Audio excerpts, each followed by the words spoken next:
News. Tirupati జిల్లాలోని చంద్రగిరి ప్రభుత్వ బాలికల పాఠశాలలో విద్యార్థులకు ఫుడ్ పాయిజన్ అయింది. మధ్యాహ్నం భోజనం తిన్న 24 మంది విద్యార్థులు అస్వస్థతకు గురయ్యారు. వాంతులు, కడుపు నొప్పి, విరేచనాలతో విద్యార్థులు ఇబ్బందులు పడ్డారు. వారిని ఆటోలో ఏరియా ఆసుపత్రికి తరలించారు.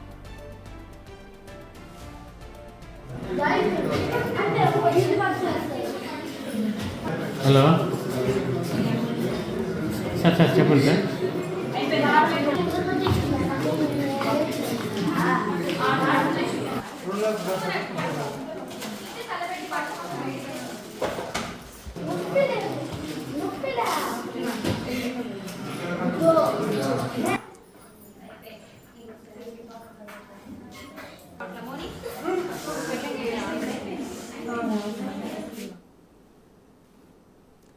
ఇక తిరుపతి జిల్లాలోని చంద్రగిరి ప్రభుత్వ బాలికల పాఠశాలలో విద్యార్థులకు ఫుడ్ పాయిజన్ అయింది. దీనికి సంబంధించి మరింత సమాచారం మా ప్రతినిధి దామోదర్ అందిస్తారు.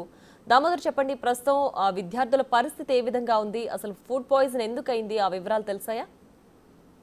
ప్రియా, చంద్రగిరి మండల కేంద్రంలో ఉన్న బాలికల ఉన్నత పాఠశాలలో ఈరోజు మధ్యాహ్నం భోజనం తిన్న తర్వాత 24 మంది విద్యార్థులు అస్వస్థతకు గురయ్యారు. ముఖ్యంగా వాళ్ళు వాంతులు, విరేచనాలతో ఇబ్బంది పడ్డారు. దీనికి సంబంధించి ఏదైతే 24 మంది విద్యార్థులు ఎందుకు ఇబ్బంది పడుతున్నారన్న విషయాన్ని డాక్టర్లతో పాటు అటు ఏదైతే స్కూల్ యాజమాన్యం కూడా పరిశీలించింది. ముఖ్యంగా ముందుగా ఒకసారి భోజనం వండిన తర్వాత అది పూర్తి కావడంతో 24 మంది విద్యార్థుల కోసం మరోసారి ప్రత్యేకంగా భోజనాన్ని తయారు చేశారు. ఈ సందర్భంగా అన్నం పూర్తిగా ఉడకకపోవడం వల్లనే ఈ విధమైన విరేచనాలు, కడుపు నొప్పి, వాంతులతో పిల్లలు ఇబ్బంది పడ్డారని డాక్టర్లు తేల్చి చెప్పారు. మొత్తం మీద ఈ ఘటనకు సంబంధించి నిర్లక్ష్యంగా వ్యవహరించిన ఏదైతే మధ్యాహ్న భోజనాన్ని ఏజెన్సీ నిర్వాహకులపై ఆగ్రహం వ్యక్తం చేశారు. మరోవైపు వెంటనే విషయం తెలిసిన వెంటనే స్థానిక ఎమ్మెల్యే పులివర్తి నాని అక్కడికి చేరుకుని విద్యార్థులను పరిశీలించారు.